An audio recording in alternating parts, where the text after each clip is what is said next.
দিতে পারি ডেট তারিখ, হ্যাঁ ডেট, তারপরে গ্রুপ নেম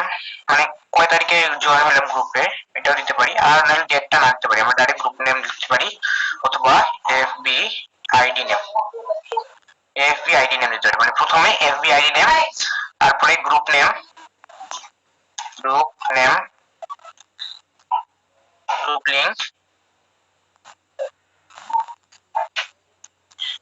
লিংক, হ্যাঁ তারপরে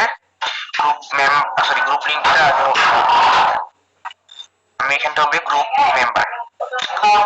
সবার শেষে গ্রুপ লিংক হবে আমাদের গ্রুপ মেম্বার, এখানটা মেম্বার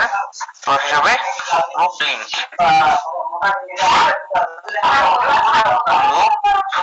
হ্যাঁ আমরা হচ্ছে সর্বপ্রথমে দিলাম, আমি আবার বলতেছি একটু ভালোভাবে নোট করবেন, এফবি আইডি নেম, হ্যাঁ ফেসবুক আইডি নেম আপনার, তারপরে group name, group member, group link. আমরা এখন হচ্ছে আমার এফবি আইডি নেম আমার এখানে ফেসবুক আইডি দিয়ে দিব, তারপরে গ্রুপ নেমের জায়গায় এটা ইউজ করবো, এই যেখানটা নামটা যে দেখতে পাচ্ছেন USA buy and sell group, এখানে প্রায় সবগুলোই নাম একই, সো এটা আমরা নিব USA buy and sell, USA buy and sell group,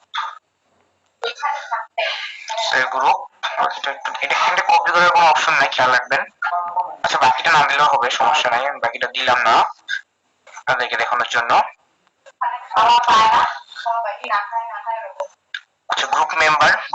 হচ্ছে 8.5k মেম্বার, আমরা এটা দিয়ে দিব গ্রুপ মেম্বার 8.5k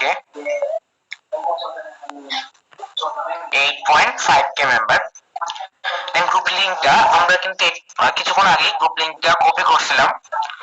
সেই গ্রুপ লিংকটা আমরা এখানে পেস্ট করে দিব, কোথায় আমার কিবোর্ডে সেটা আছে, আমি এটা পেস্ট করে দিলাম,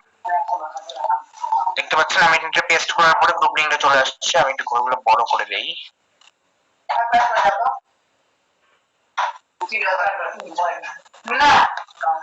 গ্রুপ লিংকটা আচ্ছা ঠিক আছে, আমি এখন এগুলো এটা একটু বড় করে দিতে পারি, কারণ উপরের যে এগুলো সেগুলো হাইলাইট করে দিতে পারি, ঠিক আছে উপরে।